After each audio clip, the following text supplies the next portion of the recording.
Okay guys, I'm gonna do a video on this clock right here because, frankly, because I love this clock, and 2, I'm tickled to death to be getting one, and 3, most people probably don't even know that this clock even exists because they've never seen one because they're hard to find. Anyway,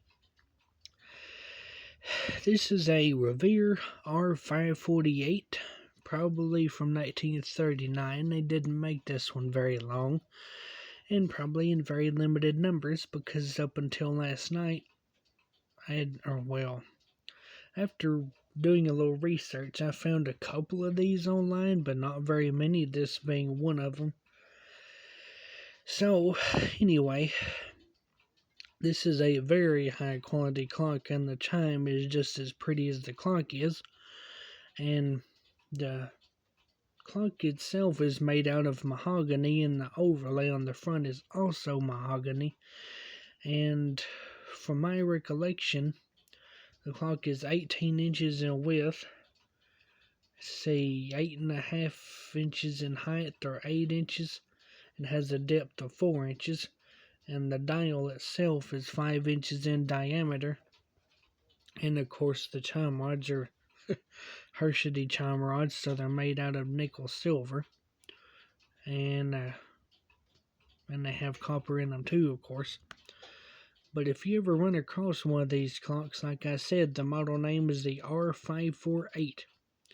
If you ever find one, I highly recommend you get one. I was very blessed to find one on eBay of all places. So I jumped on that sucker. If you think I'm letting that slide through the cracks, you got another thing coming. One thing that impresses me mostly about this clock is I just love that scroll work right there. I imagine that took a little bit of time to do. I don't know how much this clock cost. I haven't looked in the catalog to really find it, so I need to do that too.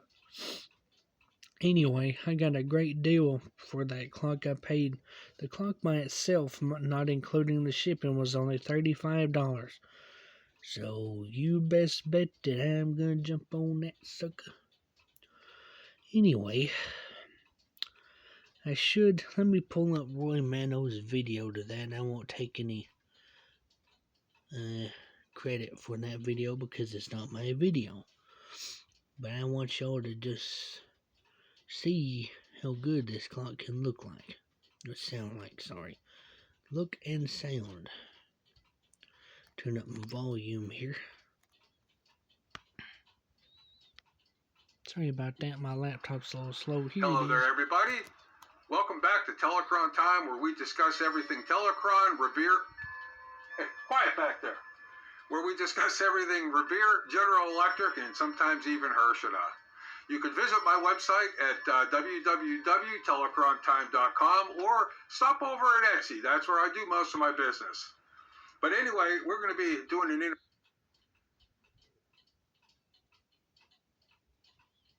interview. Of course, it's gonna do this to me. His laptop does that sometimes.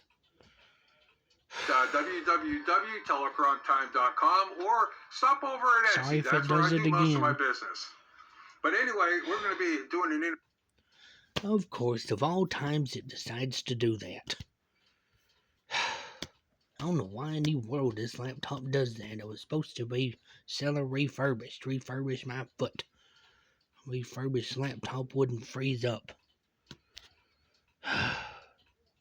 Grief. Let's try this again. If you're gonna do something, do it right. Doing an introductory video today on this bad boy. Take a look at this beautiful clock here. This is a 1939 Revere. I'm not going to get into a lot of detail here. Let's just jump right into it. Let's start out by looking at the features of this clock in more detail. This clock measures 18 inches in width, 8.5 inches in height, and a depth of 4 inches. The round dial is 5 inches in diameter, has a silver dial, raised black numbers, and metal hands.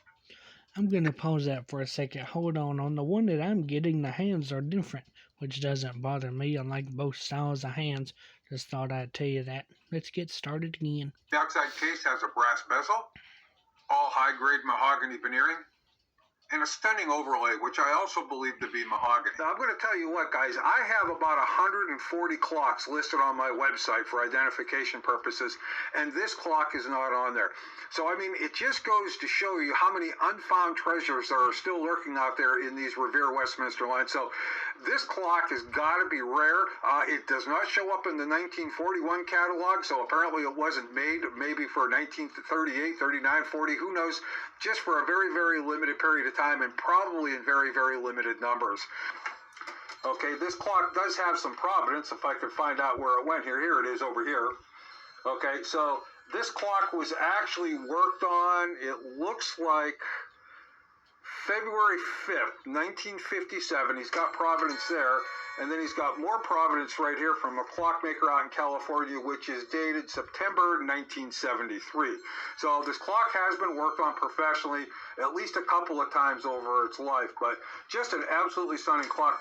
And I'm not going to go into great detail about the work we're going to do on it, okay, but what I will do is do some before and after pictures, just to give you an idea of what a beautiful clock like this could look like after it's been worked on just a little. I did note that all of these gears at one point have been removed, so I'm going to assume this has all been serviced, but whoever did it made one big mistake, and that was on this piece here. This is part of the second hand gearing, and that sits on the tripod and it would turn and just turn and turn. Okay, I'm going to tell you a little something. Now, this is totally up to you, but that little tripod that he's talking about, I take it off of my Revere clocks because it's really not necessary. It only does one thing. What it's meant to do is prevent the hands from moving during when the clock is striking, and it adds a whole lot of friction. So I recommend you take it off. But like I said, that's up to you. Turn and turn and turn and turn. And what I found out is that there was absolutely no oil or lubrication put on this tripod at the time. You can see it's bright and shiny, no indications of any old oil whatsoever.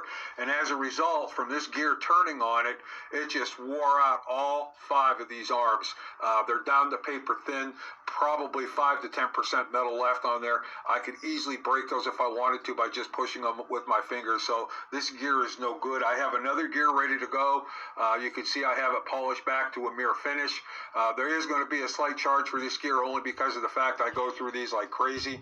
Okay, I'm going to skip through this a little bit and to get to the nitty gritty here.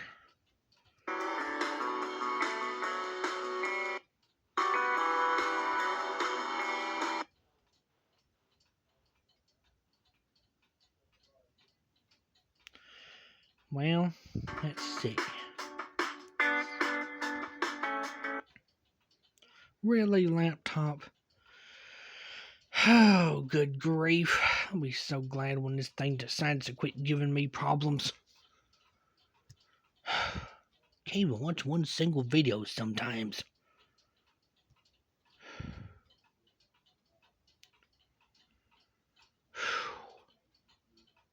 How hard can it possibly be to watch one single video? And then we're going to conclude this video by listening to the chimes.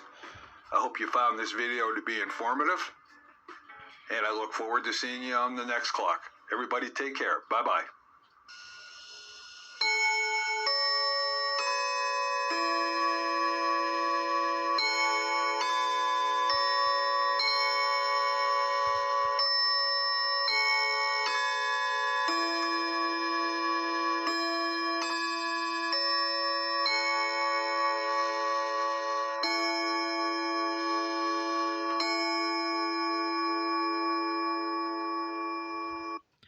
Alright, folks, there she be. Like I said, if you're lucky enough to find one of those, I highly recommend you buy it. It's not like the R913 where you see it every time you look on eBay.